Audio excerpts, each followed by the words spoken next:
everybody, and thanks for tuning in. And today I'm going to do something a little different, and it's been kind of on my mind a little bit on what to write. And for some of you that have been following me for a while, and if not, this is your first time tuning in, my name is Hannah Quintero, and I'm an artist, and aside from art, I dabble in a bunch of different things. I write poetry, and I also write blog posts. And actually, my blog channel has kind of been a little bit neglected as of late because I haven't really had much inspiration in writing.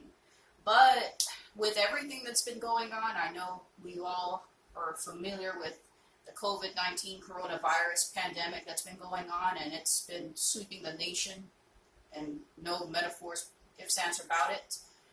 But one thing is, and I wrote a blog post yesterday, and I kind of wanted to talk about it and share it with y'all.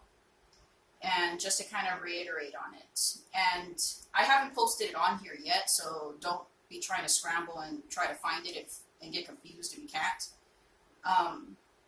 But it's kind of something I never thought I'd be writing about at this point in time.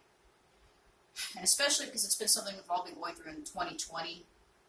And everywhere we turn, there's sheer panic, anxiety, and inducing stress from media, and of course people hoarding toilet paper, which of course we already know about this. There's been so many jokes going on about it, it's no kidding. But anyway, that's besides the point. One thing I wanted to say specifically, as artists, we are sensitive creatures. Just really, we are. And our inspirations are fueled by our emotional states and what we feel at that general point in time. When there is an overabundance of negativity, what we perceive as negative, we internalize it, and in turn, without really realizing it, we drain ourselves in the process. We have all experienced art block due to various stressors.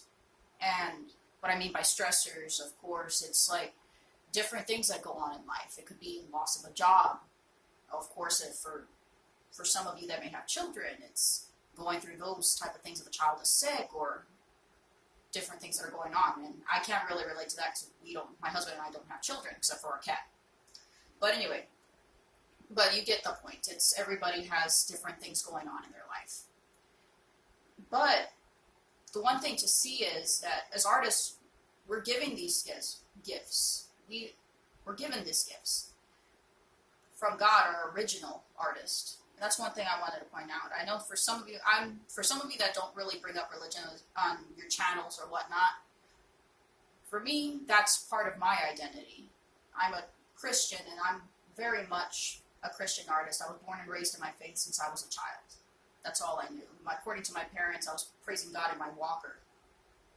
And my mother happens to be an ordained minister, so I'm a pastor's kid, so it comes with the territory. But anyway, and artists were given these gifts. He was the original artist, our creator. So if you look at the things around you, nature, your animals, the pets that we have at home, just the cutesy little things, and even the butterflies. If you just look around, there's beauty in everything. And that's kind of what I really want to reiterate right now, because of that sheer panic, everybody's failing to stop and see and to look at it. And the beauty of it is we create from the inner depths of our imagination. And from our eyes, we see the color in our pieces being intertwined together. So think about it. Just that intricacy is there. And from the intricate nerve endings in our hands. So just the fine tuning, without our fingers, without our hands, so these are our ultimate tools. Without them, we wouldn't be able to create, to sculpt, play instruments, anything artistic, when you think about it.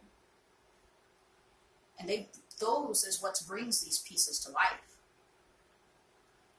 And the beautiful thing about it is, because of our differences, every background we have, the expanses of our minds can truly make art an infinite showcase.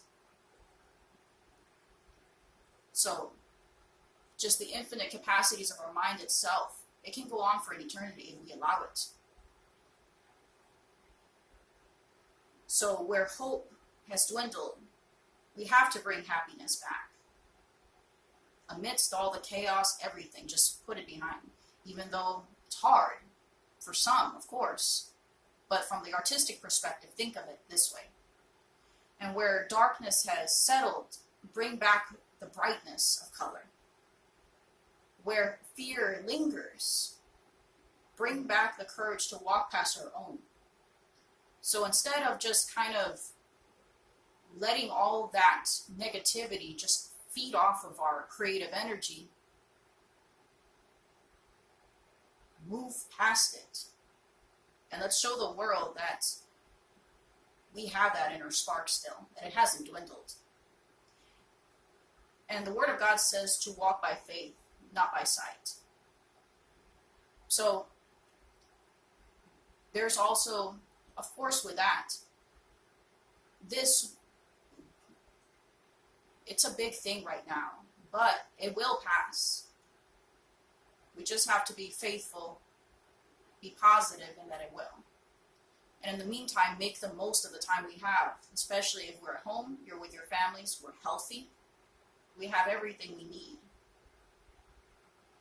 Of course, we can't really say we have everything necessarily at this point in time, because a lot of times the grocery stores are still difficulties, but still, it's there.